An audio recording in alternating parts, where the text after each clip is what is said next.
It's time for demasking. A couple of things I learned. Don't use this stuff ever, not in a car. Maybe in a house, on a plasterboard or on a wooden surface, this stuff works well, this masking tape. But on a car,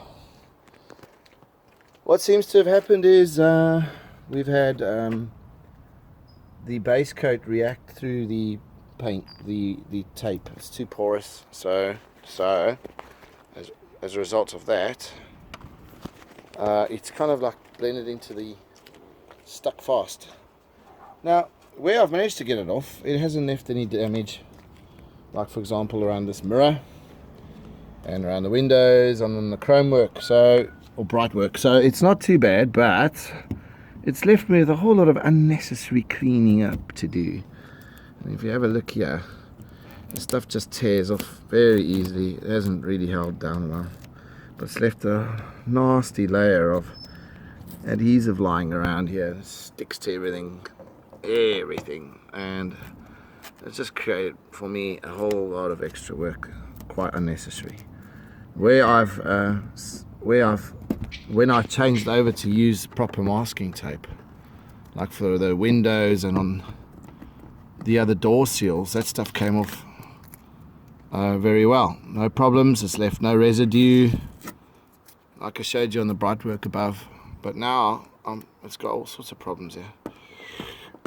And I'm working against the clock because there's a storm warning on its way, and I want to get this car polished.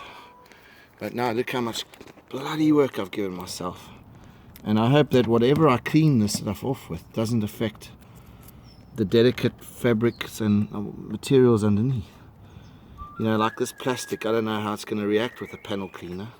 I'll obviously test it on a surface, but I can't even get my hands in there to clean this. I've got to use a tool now to scrub this stuff off, and that's not something I want to be doing on these surfaces.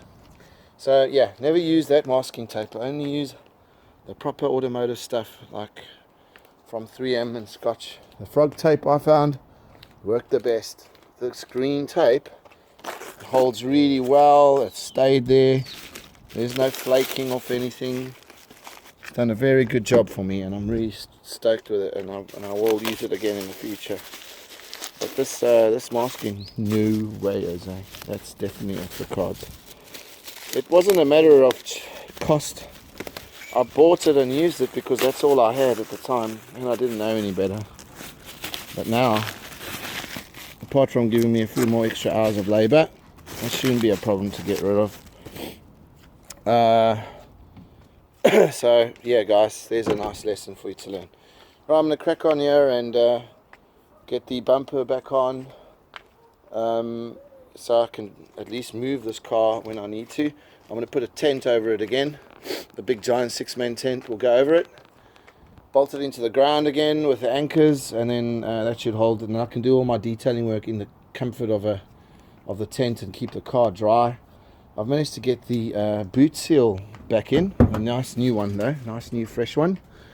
So I just need to trim it in, glue it. I'm going to glue it in. It's just been fitted for measurement, but I will be sealing it actually with the same stuff I use for the windows, the Arbomast.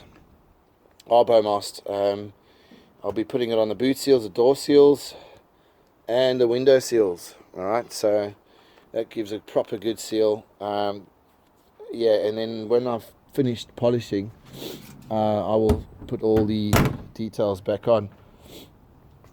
Rear bumper. For my trims, for my underskirts, cladding, as you wish to call it, I bought from Germany on eBay a nice set of new clips, and thank God they are exactly like those required for these. There's the old ones, and there's some of the new ones. So as you can see, completely missing on this one, and I've got only one over there. Whoop, and I've got a couple of hooks to find, and I can make those up, and then on this one again. So nice new fresh hooks. I'll be using butyl tape to I'm still on the fence about using arbor mast in here and then sealing the top edge of these and make sure these are open so anything comes in drains. No dust will sit and cake in here in the future on the paintwork.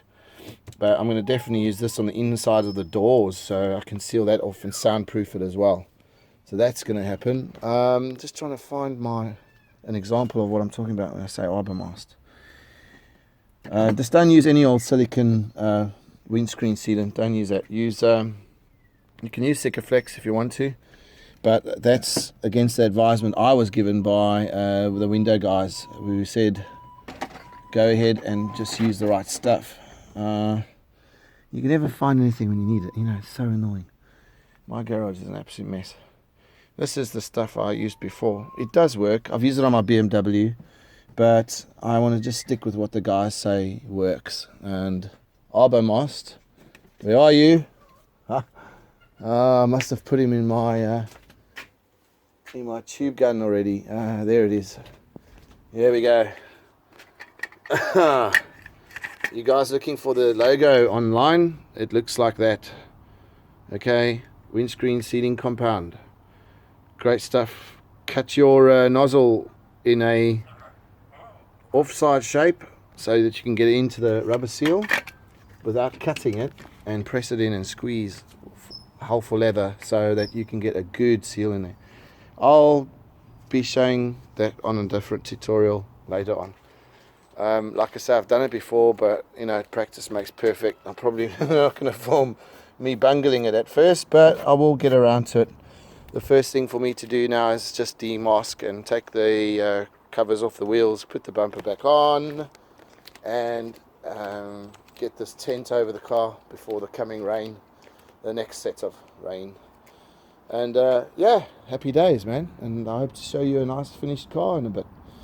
What I'm also going to do, and there's a guy online who restores these Mercedes as well in the States. There's Pierre Hidari in Florida, and there's another guy called Kent Bergsma. He's got a company called Mercedes Source. Look it up on YouTube. He shows you how to lift these these chrome brightwork trims off, because these are not replaceable anymore. Can't find them anymore, and they are easily bendable, easily damaged, and just can't find them.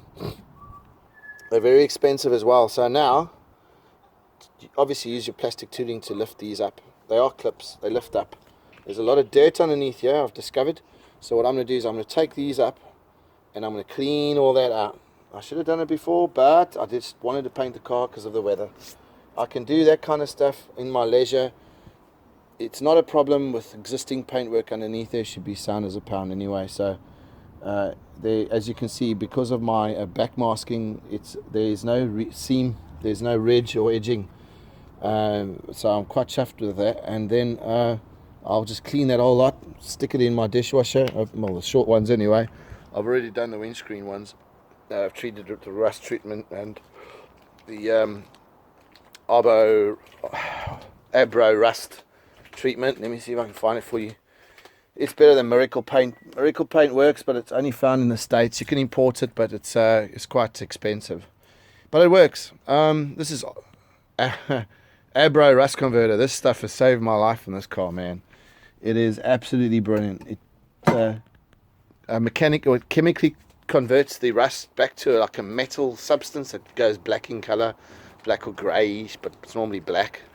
And then you've got to let it dry. You've got to let it dry for about 20 minutes, just like paint, and then apply another coat as you wish. And then you, once that's perfectly dry, man, and then you've got to give it like 24 hours, you can then prime over it. Because if you try to do anything else, it will react with the thinners, with your hardener, with your activator, and then it starts to shrink the paint, the primer, the base coat, and it will sink into the Abro rust, and it will cause fracture marks, shrink marks as they call it. So just be aware of that. It happened to me on my sunroof where I had to do rust treatment, and I rushed the job and it wrinkled all over here, so I had to Scotch-Brite this whole rim edge off and then reapply my base coat. Fortunately it was easy to do, and I managed to blend it in to the existing base coat, and then I could clear after that. So what I'll do now is treat the surface clear with 1500. I'll work from 1500 up with the orbital sander, and to 2000 or 2500, and then it's polish time. I'm using a G3 compound. You have a 2-in-1 actually. It's actually quite smart. G3 premium abrasive. It cuts and it finishes in 2 stages, but basically what it does is you're using 2 different types of the sponge. The waffle type is probably the best, but on the back of this bottle, which is about 18 pounds worth of compound, it shows you the cut and the speeds that you are required to use for your first cut, and it gives you your diameters as well. So I can use my Bigfoot, or I can use my orbital sander down here. There it is in the bad boy box. And then once I finish doing that, you tack it down and you prepare for the finishing process with a lower speed. Then again, it shows the part numbers for your foams, for your finishing foam pads. So I'm going to get on to sourcing those once I've done this demasking. So that should get me where I want to be. I'll test it out and then see, but it should work. Everything else has worked so far. There's a wealth of knowledge online about how to do detailing and polish work. A lot of guys, they have booths and stuff. They prefer to just prepare the car straight off the gun, so you don't need to do any of this hard polishing work. But really, I found the challenges was not so much clear coat. My challenges was preparing the base, the surfaces for a good base, and then making sure that the base doesn't discolor or tiger stripe or show any imperfections or runs. I just used 15 psi, between 15, 16, 17 psi at about 20 degrees, 18 degrees centigrade, and that gave me a really nice even fan. It didn't blister, it didn't splurge or surge or throw any blotches. When it did these things, I was sitting on 25 psi. It was just wrong. I was getting all sorts of maladies. So rather than continue like that and turning my car into a complete Thomas Cook of a mess, I just reduced the pressure, opened up the fan wide and my air wide, and the material went on really well over 3 coats, and well, as you can see, it's come out really good. Now clear, I did the same. I mixed it on the 2:1 ratio with the activator with your thinner and the hardener, and then 10% thinner, and that gave me, I got 3 coats worth out of that. I've still got spare if I need to do any more touching up. I've got a freaking nose damage where some of my demasking flaked off onto the tip of the bonnet, and I ran out of tack cloth and I tried to get it off, and Jesus, it melted into the clear. And I could have tacked it off, man, but I had to get the clear on because I was working against the clock again with weather.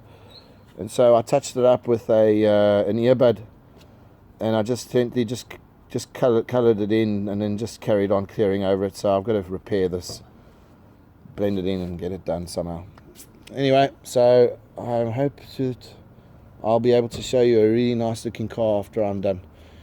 Once I'm finished that, it's back inside here where I've got engine work to do. As you can see, I'm going to replace these air intakes. I've got one on order. My pan is great. It's in good nick. There's no cracks or splinters or fractures in the aluminium.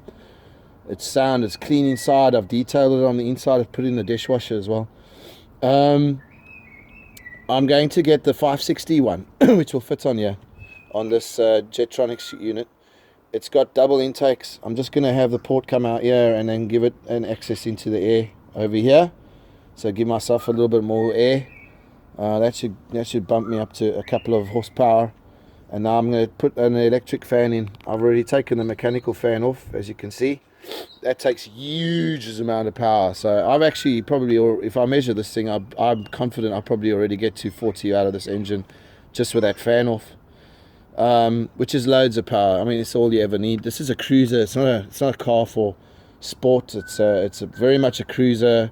It accelerates as it needs to. It's very responsive and sharp, but it will easily reach 140 miles per hour with a smile, even in its condition. So I've got a new cam to drop in here. Got a new camshaft I'm dropping in here with a follower. On cylinder 3 intake, I've got a Warn cam and follower because of shit in the oil and a blocked jet at some point. But I've opened up everything now and it's getting oil everywhere. I'm using Castrol GTX 10W 30. It does the job, it's good, it works in colder climates as well. I don't want to risk going to 5W. I don't think it's necessary for these engines, but that's semi-synthetic is very good for these engines. It's fine. You don't need to use mineral oil, and I wouldn't use fully synthetic because this is a low compression engine. You're getting a hell of a lot of blow by through the into here actually through your crankcase. With synthetic, you're going to find that it will press its way out of all your old seals down below, and you're going to find oil leaks on the floor. So stick with the guns, stick with the old stuff, and don't try and de-varnish inside your engine block or anything like that too much. You want that to be a natural seal that's built up over the years. It does work, trust me. As for my rocker covers, I've put new seals on because if you're going to take it off, you might as well. And I've changed the leads, as you can see as well. I've got some really cool new leads on here, and they do a fantastic job. So this engine's sound as a pound. Just need the camshaft dropped in there. And yeah, by the way, if you are working on the engine, guys, this is left, that's right. So as the driver sits in the car, that's left, that's right. It's not a problem you'd find in a inline engine, but in a V it can be disastrous if you order the wrong camshaft and associated equipment. Yeah, and this is my notes for my camshaft. What better place to leave it than right there in the engine where no one can lose it. So okay, I've got all my spares already anyway, but yeah, it's good backup information in case we screw something up. So yeah, I'm going to stop gobbling off now and I'm going to get back to my job. I'll see you guys later.